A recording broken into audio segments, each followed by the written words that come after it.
We're going to start. So welcome to the Lates, Design Your Success. My name is Gabrielle Shiner-Hill. I'm your host and I'm the course leader for fashion buying and brand management here at Ravensbourne. I'm thrilled to be here and welcoming you. So, whilst different industries are adapting to cope with COVID-19, we will be exploring how we define success. We will look at the ways of making the most of it and trying different opportunities that you may not have previously considered. How do you continue to set yourself apart from others? And how do you know when it's time to try something new? We are excited to welcome Holly Patrick as she opens up the discussion on how you can design your own success story. Touching on her own career and journey and experiences, she is a firm believer that with enough dedication and creative thinking, anything is possible.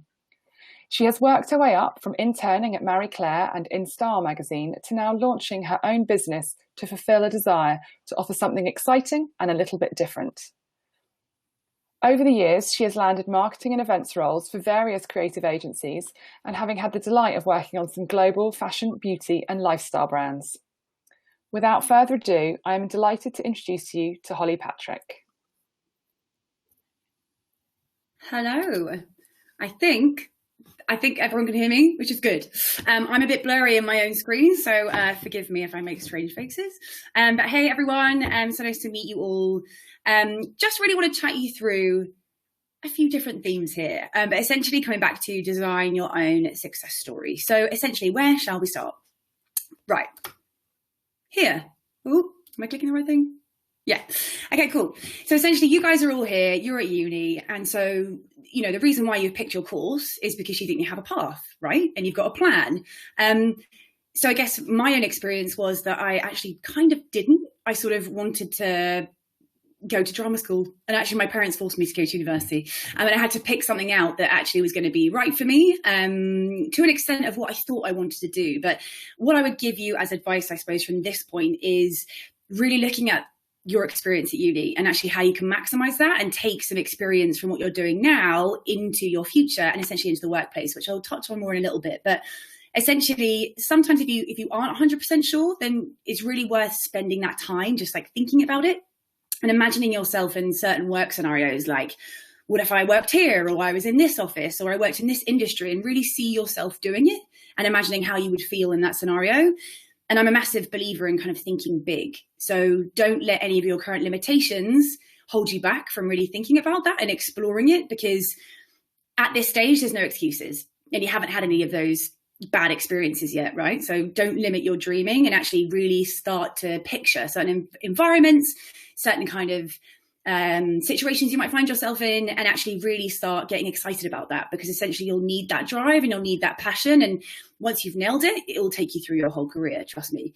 So that's probably the first place in terms of the path. But like I say, once you think you've got there and you think you know what you want to do career-wise, it might not always be as straightforward as you hope. So things like competition, the changing landscape, you know, budget cuts, lack of open roles, lack of junior roles when you first start out as well, all kind of come up in your way. So essentially, I would just say to equip yourself with the tools that you need right from the beginning. So having that razor sharp focus on what you want to achieve in the end. Don't give up. Put that effort in and really believe that what you want is possible. I think, again, like I say, that limited thinking really does affect what the outcome ends up being. Don't just apply for jobs. That's one of my absolute bugbears. I've done it myself, where you get yourself into a bit of a rut. You're like, okay, I'm just going to apply for all these jobs online. And actually, you're kind of waiting for opportunities to come to you. So you're just kind of scattergunning the approach where you're like, right, I'm going to apply for all of those and all of those and all of those and see what comes back to me. Wrong. Basically, you want to be very, very specific and very cherry picking in terms of what those opportunities are that you apply for, and then really follow that process through. So again, I'll get to how you can kind of stand out and things like that in a minute. But in terms of that, just don't scattergun it. Just really be selective and be really focused on a certain path. And then sometimes when it doesn't always work out, you can feel really disheartened. And that's a bit shit. But basically, that's what friends are for, right? So meet up with them, grab a bucket of wine, and just set the world to right, and just kind of re-inspire yourself by like using your network around you and your friends, because chances are they've all been there, or they might even be there with you. And what I can't stress enough is kind of having people to really open up to and speak to about your experience, and people that have had a similar one to you, and how inspiring that can be and how much it puts you back on track. And again, I keep using the word inspire, but anything that you have that you are inspired by, whether it be going to a museum or reading a book or whatever it is, do it and then get back on track and just stay focused, and really having that grit and determination and effort and believing things into existence is really important. So then, how to stand out. So breaking into a competitive industry is hard. That's what I did. I was obsessed with working in magazines. It's all I wanted to do at the time. And at that time, back in 2009, so did everyone else, it felt like. And so how did I set myself apart? So again, if you have that real focus on a company or a type of brand or a brand that you're passionate about, you want to work for, consider who you're speaking to. So really consider not only the audience from a sort of consumer point of view of who buys into it or who's passionate about it, but really who works there, and try to do some research. Kind of, I guess that's the beauty of LinkedIn now, right? I didn't have that.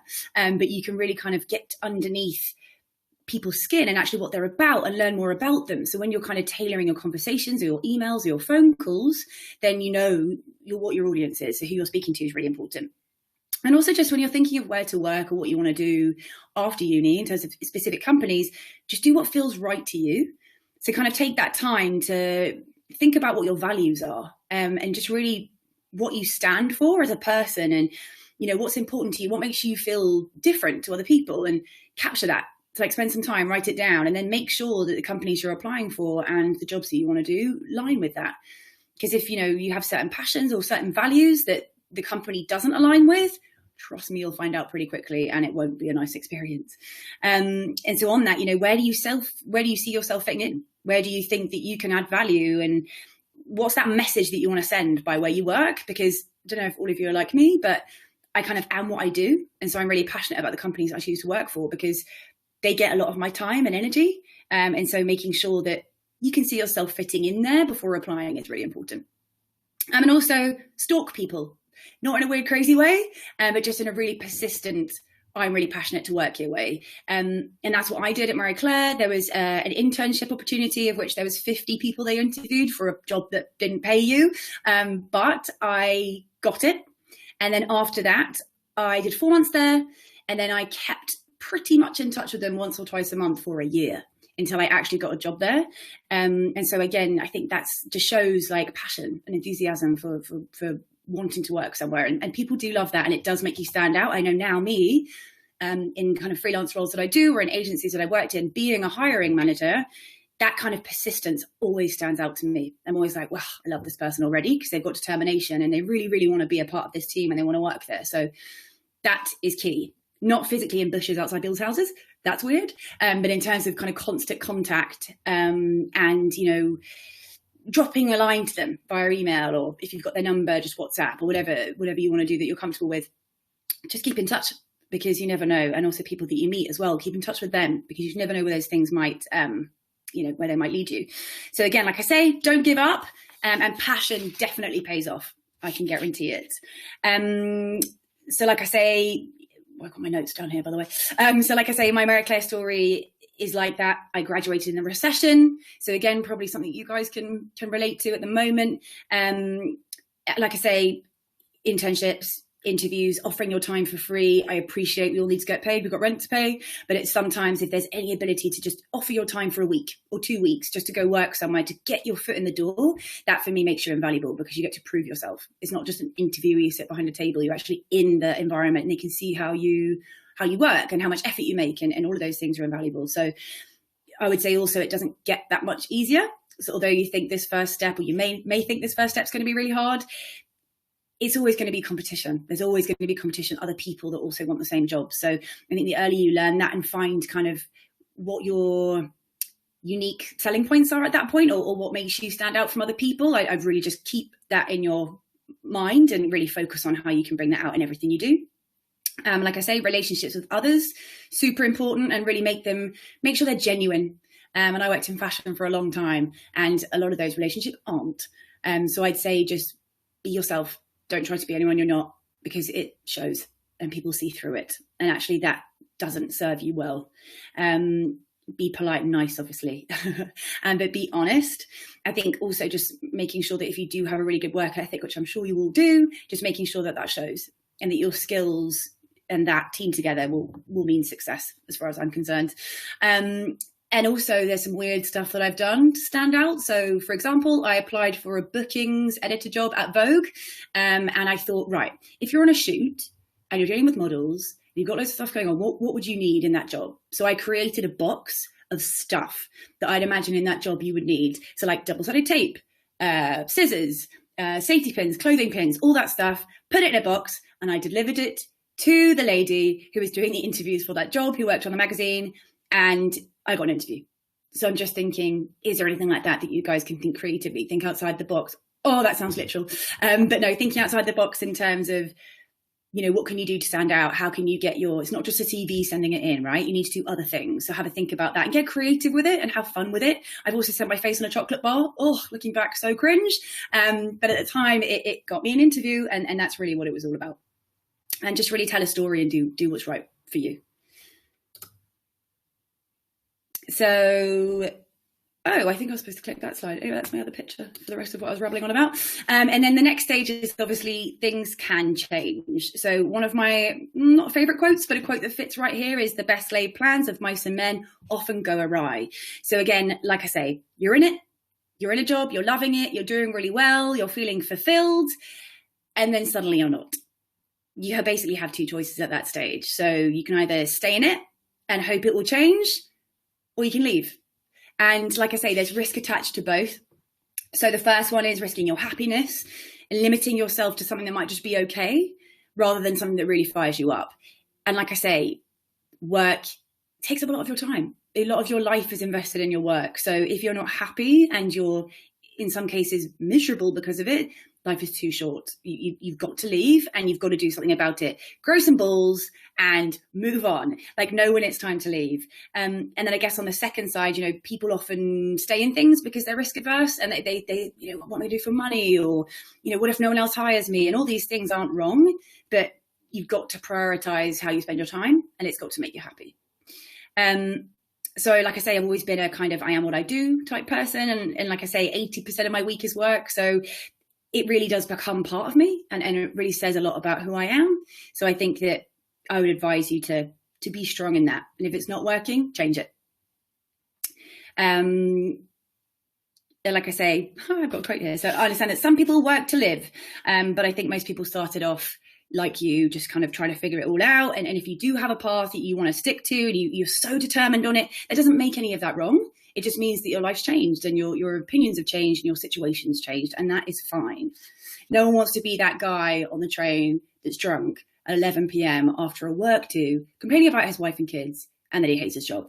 No one wants to be that guy.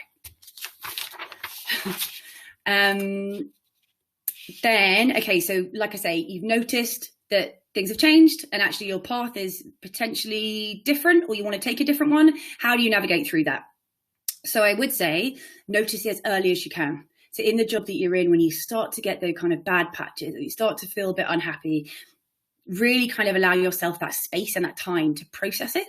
So again, knee-jerk reactions aren't good, because sometimes jobs do have real challenges and really bad patches, and you do have to stick it out. But if it goes on or any longer than you think is necessary, or it really does affect the rest of your life and other parts of your life, then you really do need to unpick it and find out kind of why you're feeling how you are.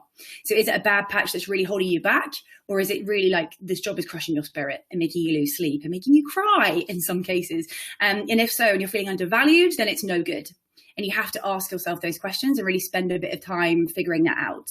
So while you do not allow yourself to get sucked in to any negativity, I've got some tips around that too, because a lot of the time when you realize that it is time to get out, it isn't necessarily as simple as, right, I'm just going to leave now. You've got to kind of go through the motions, find something else, and we'll get to that. But in terms of some tips I have for not letting yourself kind of get sucked into a negative bubble or a negative environment around you, that I have found, I've learned over my time, it really can consume you, and no one wants to be that negative person and doesn't want to get sucked in. So these are my tips.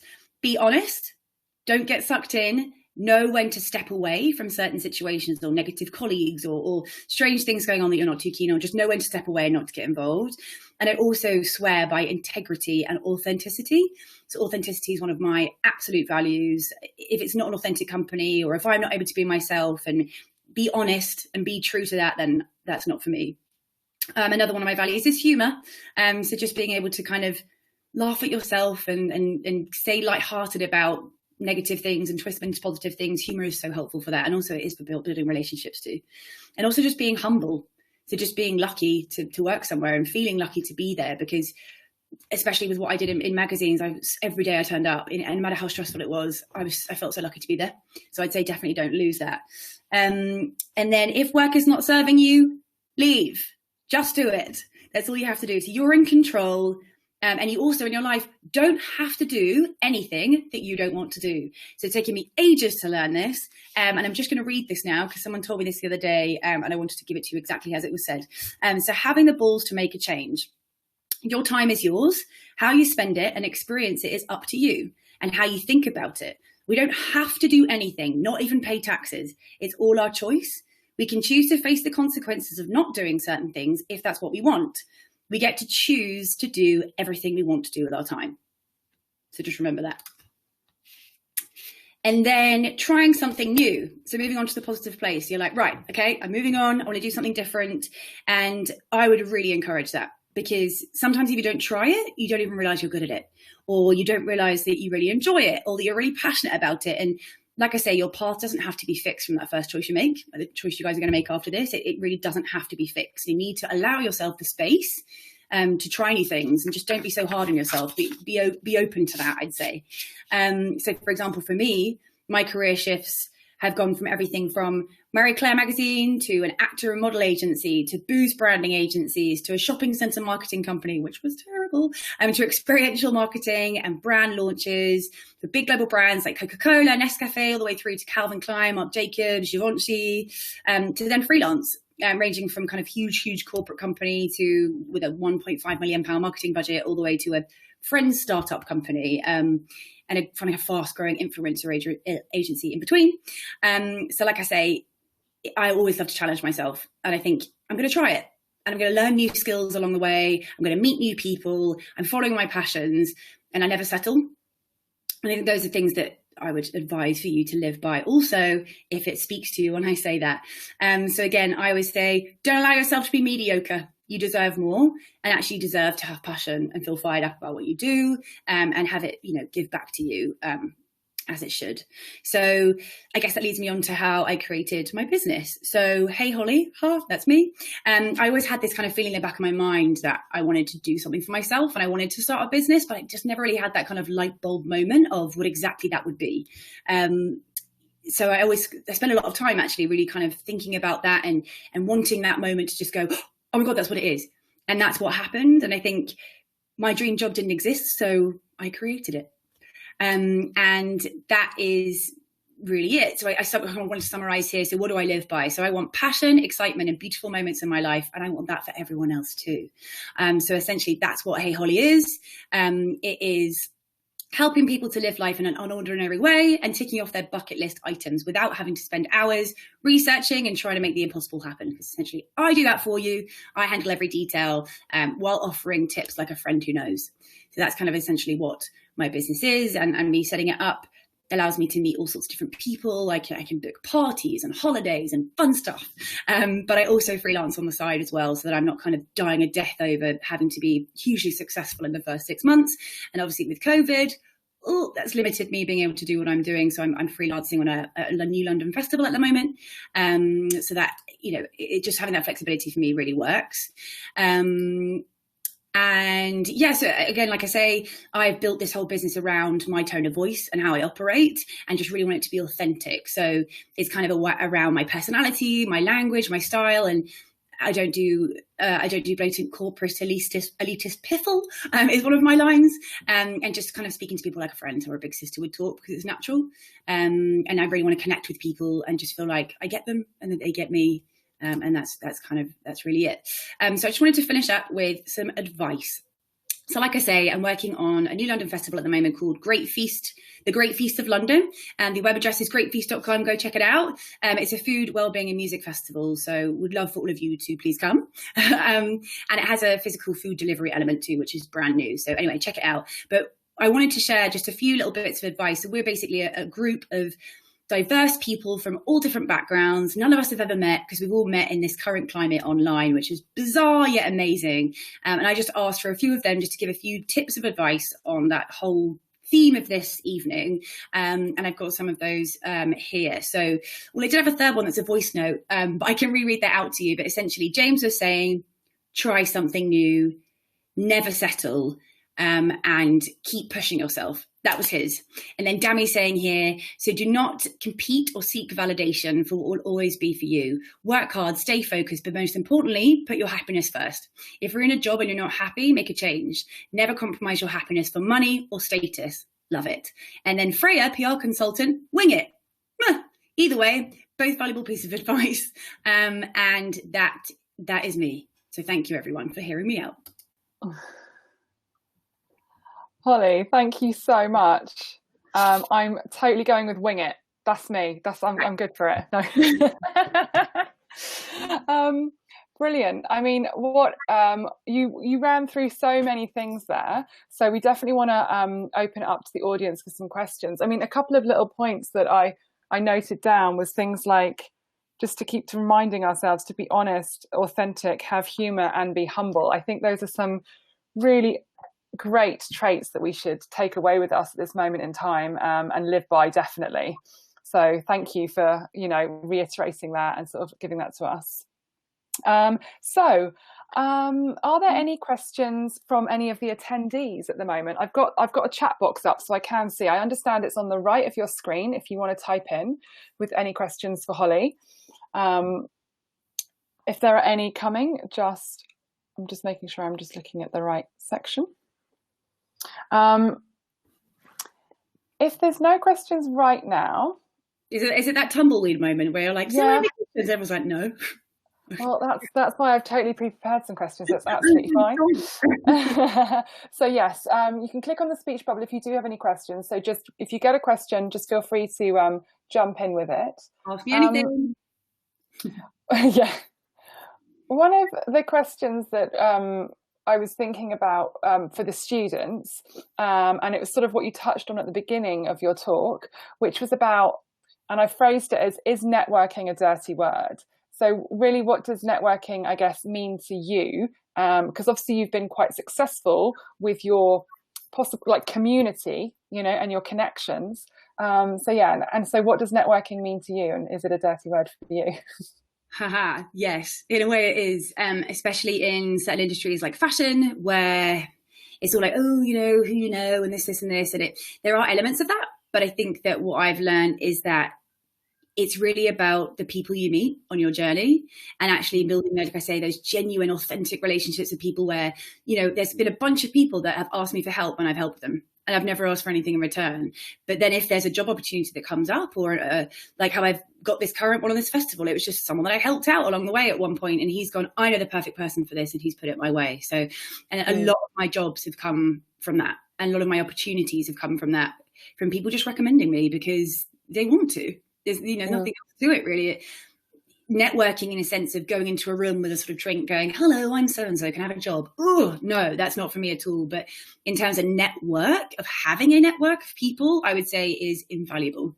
And so even people from university, you guys all have each other now, right? The ones you want to keep in touch with do, because you never know where people are going to end up. And I think that's also another big lesson of a couple of friends of mine have learned by when they do leave jobs, leaving on bad terms, or, kind of getting into situations that maybe if they weren't so kind of hot-headed about it at the time, they maybe wouldn't have. And I'd say that can bite you in the arse. So be careful about that too, in terms of networks working against you, because actually when reputation is so important, especially in most industries are a lot smaller than you think in terms of people knowing each other. So I'd say definitely make that a positive rather than a negative. Okay, that's brilliant. Thank you. And while that happened, we had a couple of questions come in. So one of the students is asking, what's the best way to look for placements such as internships for someone who has just finished university? So where would you recommend they? Great question. So I appreciate my knowledge might be it might be some new things now, but I just really believe in direct contact. So if there's a company you want to work for, or, a brand that you're really into, go direct.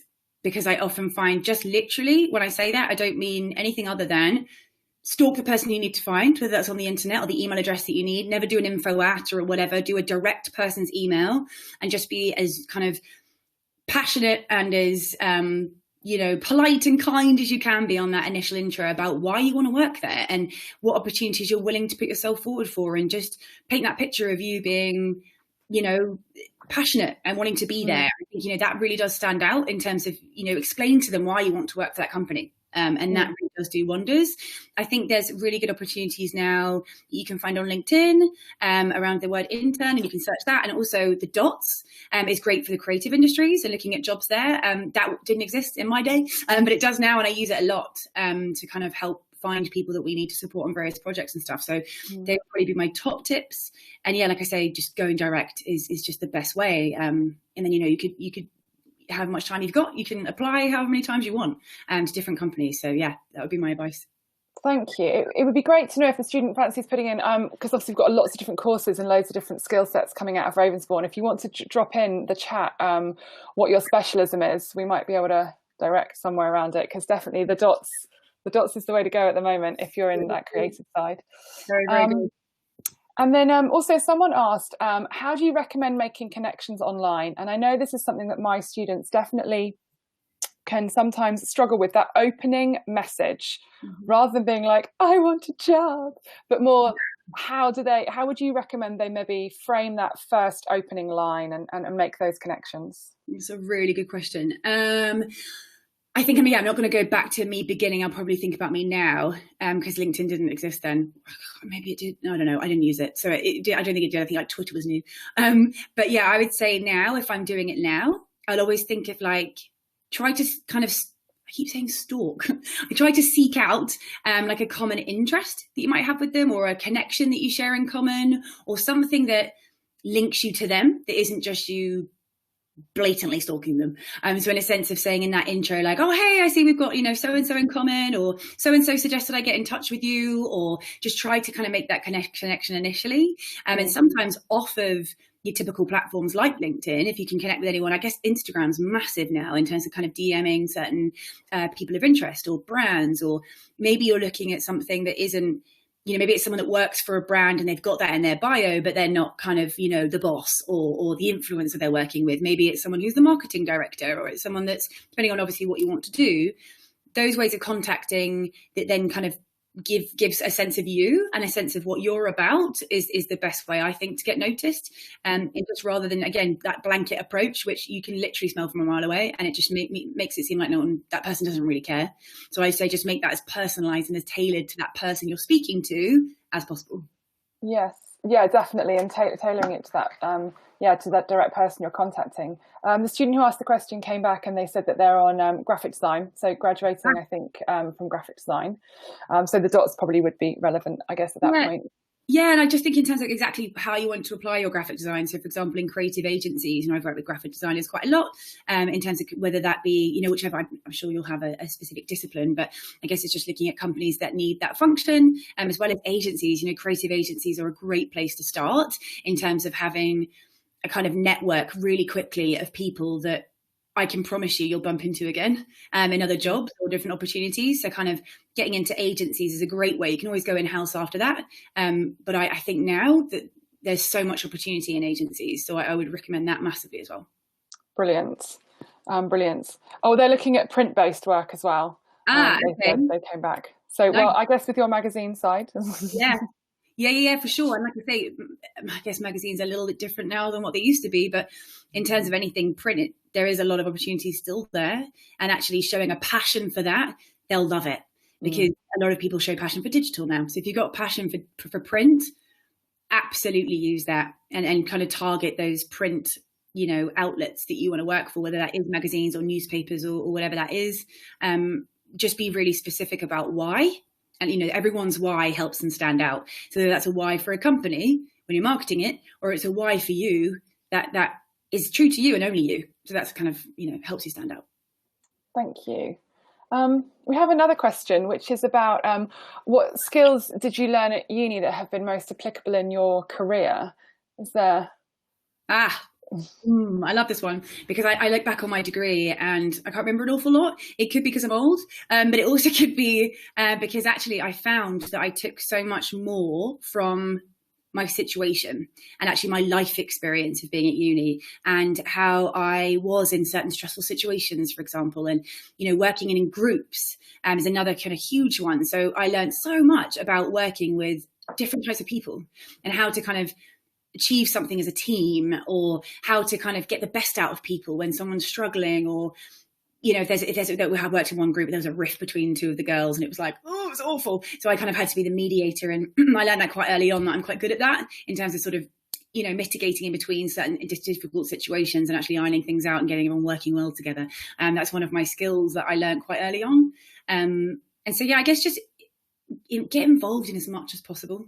Because I think I look back now and I kind of wish I'd done more in terms of sort of like, this team, that society, that drama club, like whatever it is. I kind of felt a bit like I just sort of drank snakebite and rolled around. But I think I could have definitely got involved in more and made more contacts from uni than I did. So that would be a point to say, really, is just experience as much as possible. Amazing, thank you. We have a student here who is studying film. Not sure if they're graduating or currently studying as well. So it's not my area of expertise, but obviously group work, I know very well that within film, you're essentially constantly on group work, obviously. So are there any other questions from anyone in the audience? There was one more coming about the transitioning of your business. So obviously your business started last year, but I was wondering about how your business has transitioned since lockdown and how you've kind of coped with that and pivoted and made that change.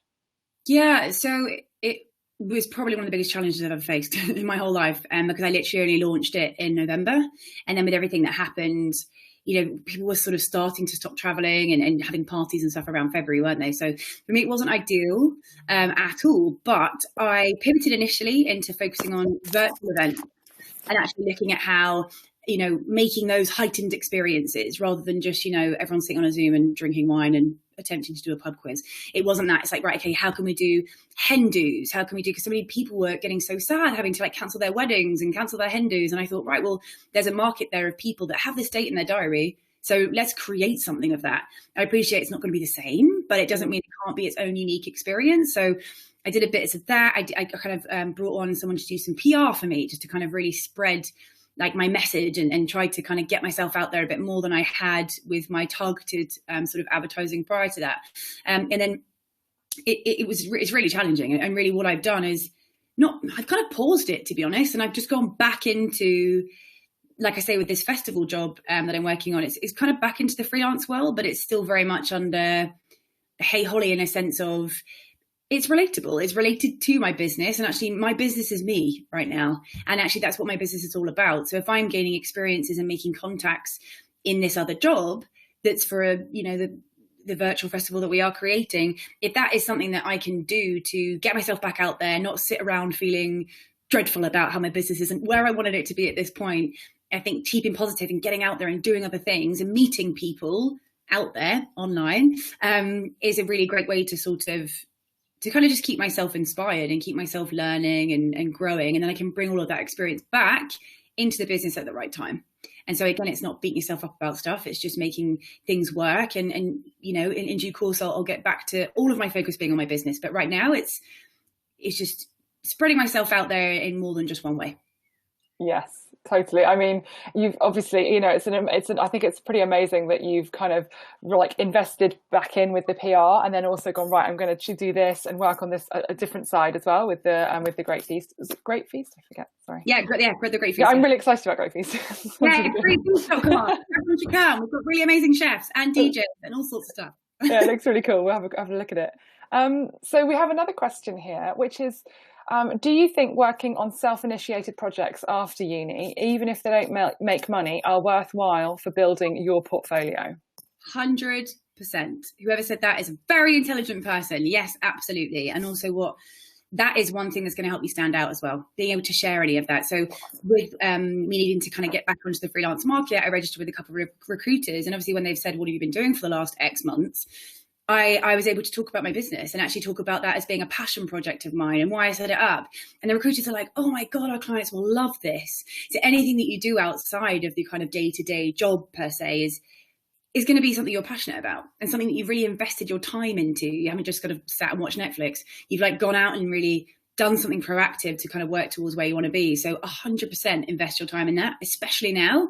Now's the perfect time, right? Because so many people are sort of learning Spanish or doing something else amazing with their time, and you've got it. So use it 100%. That's exactly what you should be doing. Definitely. And for all, and just thinking for the students as well, I think if anyone who's graduating, your LinkedIn learning lasts for around a good 6 months, just so you know, it doesn't cut off. Yeah, free courses basically.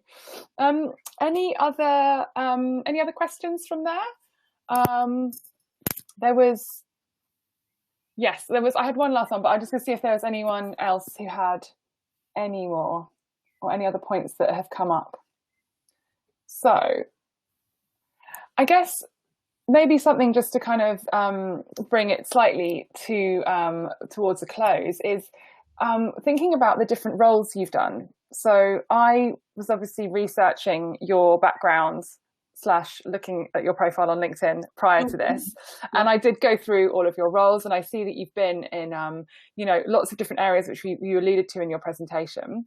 So how did you then, for your business, highlight the area of success outside of it being just something you wanted to do? How did you know that these are actually the skills that I've like tried and tested in these jobs? So how did that kind of come to you? Just giving myself the time to stop and think about it. And I think, again, a lot of the time, I don't know if you can tell, I'm a really highly strung person, and I run at like 1,000,000 miles an hour in work and in my personal life. And actually just giving myself that time to just stop, take a breather and look at it. And actually I kind of had a bit of a kind of moment in a job where I just thought, what the hell am I doing? Like, this is the job that I always thought I was working for. It was super senior in a BTPR agency.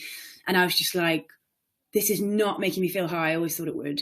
And it really, really kind of, like shook me, because I was really disappointed that I didn't get that feeling that I expected to have from it. And I felt I'd been working so hard towards that point. And like I say, that path just wasn't what I was wanting it to be. And so I just knew I was like, what am I going to do next? What am I going to do next? And I felt really lost, but giving myself that headspace and just letting not being so hard on myself, just giving myself that moment to just stop and think about it. I literally got a pen and paper and just wrote what I was good at or what I believed I was good at. I had one column that I thought I was good at, and then another column of feedback that I get from other people. And I've been so that's another thing. When you leave jobs, get some people to write quotes for you. Yes. And then use those because they really sell you.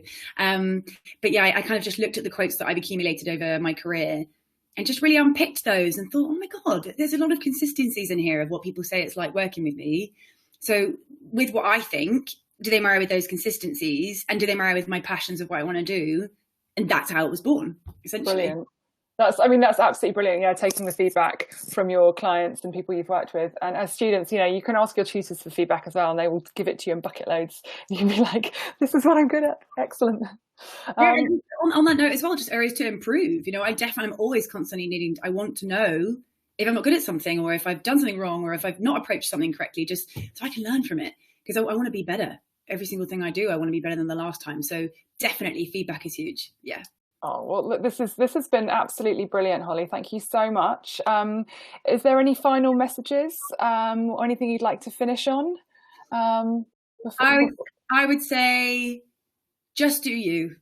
Do you and be true to yourself. And I know it sounds cheesy, but it's so important to remember that in certain situations. Like, what are your values? What do you want from life?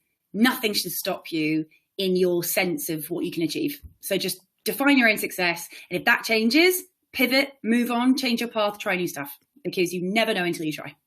That's amazing. Thank you for leaving us with such a positive note. So thank you to you. Thank you to the audience, and thank you to Ravensbourne for hosting. Thanks for having me.